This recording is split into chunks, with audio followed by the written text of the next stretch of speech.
Hello everyone, Swaganater here.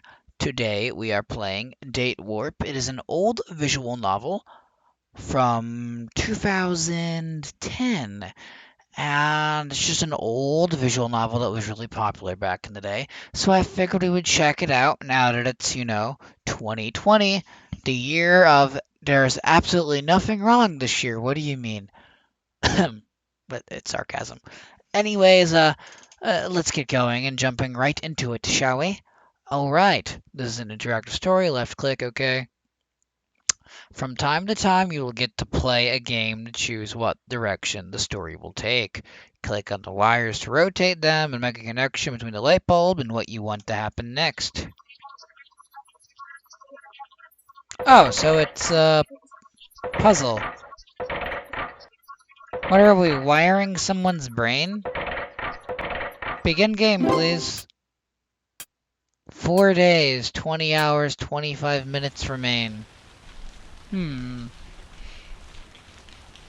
This whole thing was a setup. I never should have listened to Vanessa. So what if I never had a boyfriend? I'm only 19. I don't need training wheels.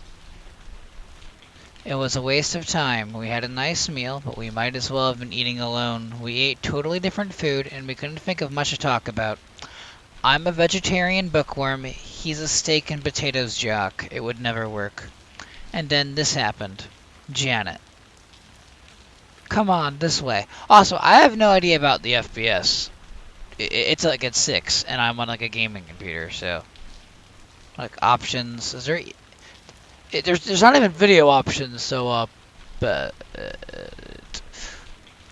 yeah, there's jack shit we can do about that. Come on, this way.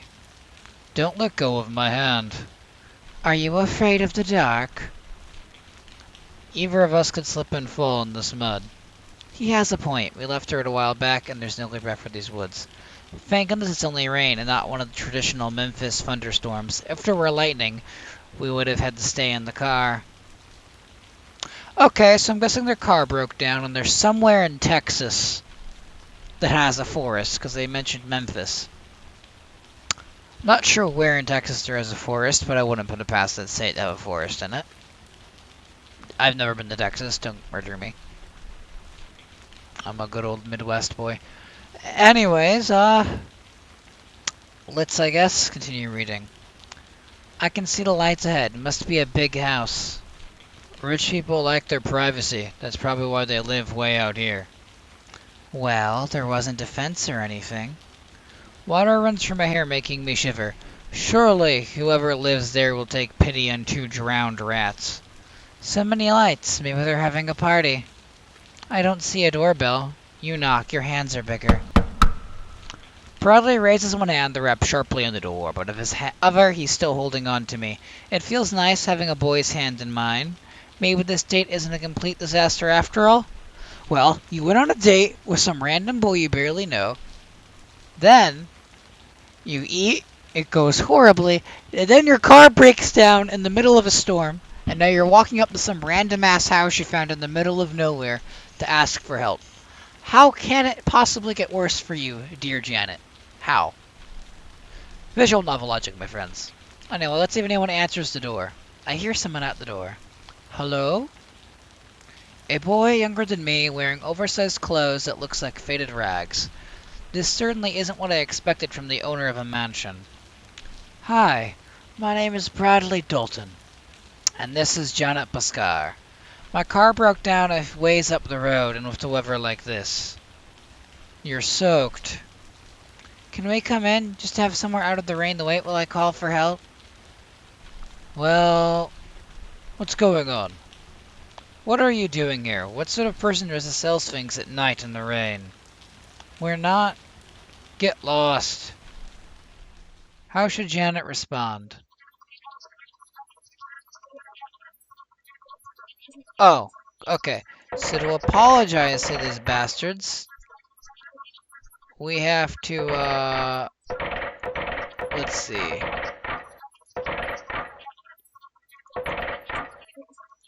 That ain't gonna work. So it's a puzzle visual novel. There we go. Apologize. Ahem. I'm literally the wires in her brain. I'm like a rat, like from Ratatouille, just pulling on whatever we're pulling on at those damn wires. Janet, I'm sorry. We don't want to bother you. If you could just tell us where we are, so I can give the address to the tow truck. We can wait by the car. Don't be silly. You'll freeze out there. Of course you can come inside. This isn't your house, or your master's either. Master? You ought to know that Nathaniel would help people in need. Besides, these are nice people. I'm Raphael, and this is Alvin. You can come in for a few minutes, but wipe your feet, okay? So, rich people's place. We step through the door, and Bradley's hand slips away from mine as he stares. I've seen decor like this at Orpheum, but I can't imagine actually living in it. Don't forget your shoes. We do our best to scrape off the mud, but I can still see him eyeing the carpet nervously. I wonder if he's some sort of domestic. We could take them off and leave them outside. No, we're not staying long. We should stay ready to go. Down on the balcony of her head, I noticed a figure. A man wrapped in a silk robe descends the stairs with the grace of a queen. This must be the owner of the mansion. Nathaniel, these are Janet and Bradley. Their car broke down. How do you do? Very well, thank you. You have a lovely house. We were lucky to be nearby. There's not much out there but trees. Yes, it is a bit isolated. It's not often that anyone stops here. Don't worry, we'll be on our way soon. He taps me on the arm. Your phone? Right. I dig my mobile out of my purse and turn it on. I had to switch it off earlier for the movie. What a strange looking phone. No, it isn't. It looks just... I'm stuttering, oh my god. What am I, Biden? Not to get political, I just make jokes of both parties, so don't worry about me. I make fun of them both equally. Anyways. It isn't... no it isn't. It looks just like half the phones that come out lately. That's her thinking. Maybe the only cell phones he's seen were designer brands studded with diamonds. It's not connecting. I can't get a signal. The walls may be too thick to penetrate. Should I go back outside? You are welcome to use my phone, of course. Thanks. The nearest is right through here. He gestures to a side hallway. I look at Bradley, who shrugs. You go. My shoes are in worse shape. I step into the red carpet and follow Nathaniel further into the house, trying not to drip on anything. Are these all antiques? Reproduction, mostly. Although they have some age of their own. Are you a connoisseur? Not really. I like grandfather clocks, though. I don't. I got rid of mine. Here's the phone. True to style, it's beautifully old-fashioned, all gold and porcelain with a rotary dial. I cautiously pick up the handset and hold it to my ear, but I can't hear anything. Do I need to do something special to make this work? I can't get a dial tone. Let me see.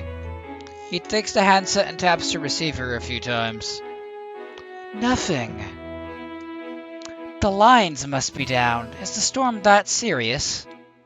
It's raining buckets out there, but the wind didn't seem that bad. Maybe it's getting worse. There are a lot of trees out there. I suppose it would be easy for something to go wrong. Perhaps you should wait it out then. Come on. Why don't you two go dry off? You must be freezing. You should get warm and wait for the storm to let up. I'll put the kettle on. There's a bathroom through here and another upstairs to the left. There should be towels ready. I'll go upstairs then.